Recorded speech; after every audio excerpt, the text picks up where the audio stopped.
announcing a massive round of humanitarian aid for the Palestinians. Not a real place. $400 million to be exact, and that comes as Hamas is doing pretty much whatever it can to make it look like they're winning, especially the PR game. But just look at the protests in the streets across the globe. And here at home, none of these people would survive, and especially in America on these college campuses. None of them would survive in Gaza, certainly not like Queers for Palestine or whatever, but here they are. This stuff didn't go away just because the college semester ended. They just moved it into the streets.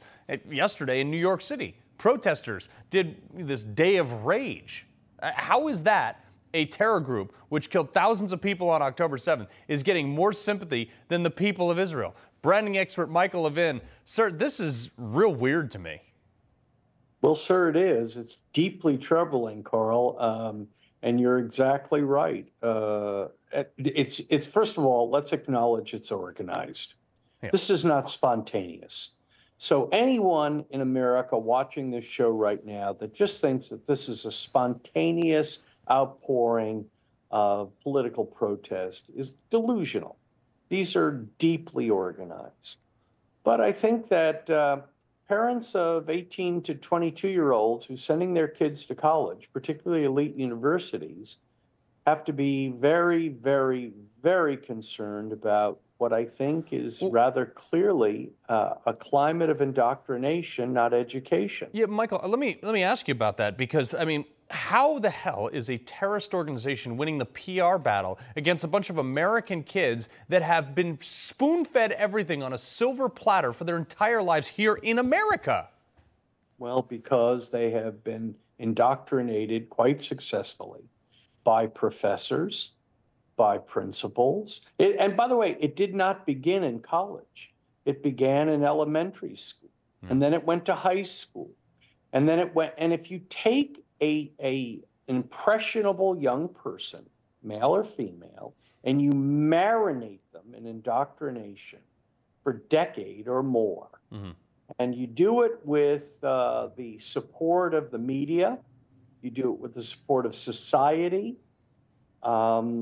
you shouldn't be surprised when this becomes the consequence. Well, so I got less than a minute left, but I want to get to this ceasefire deal. Like, all these countries have been negotiating ceasefires on Israel's behalf, and they're like, hey guys, we want our people back, and we're not going to stop till these terrorists are gone. And Hamas apparently just rejected some U.S.-backed agreement. Yeah.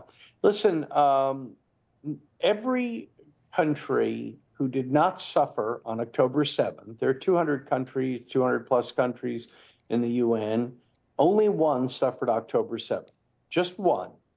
199 didn't, and therefore they should forfeit their right to describe what should be an appropriate settlement. It's just ludicrous. No, it really is. No, it really is crazy to me. But the fact is that all these other countries are negotiating all these ceasefire deals. And then they're like informing Israel, like, we have a deal, you should take this because Hamas gets like all these things. And now they're going to give them $400 million in aid, which we know is not going to go to the people actually in need. It's going to go to their military project. And just like the $350 million wasted money that we spent on that stupid pier that floated off into the Mediterranean. Well, you're right. I mean, if history is instructive of the future, there is very, very dubious reason to believe that money will go to the places it's supposed to. It much more likely will go to building more and more and more tunnels and creating more capacity for them to do harm. Everybody sees that except for the administration. Just keep sending money over there. It'd be cheaper just to light it on fire and flush the ashes down the toilet. Michael Levine, appreciate you coming on, sir. Thank you, sir. All right, coming up, President Biden holding an very, very ironic event in Washington for the day his son was convicted of a gun crime. The latest optics fail after this.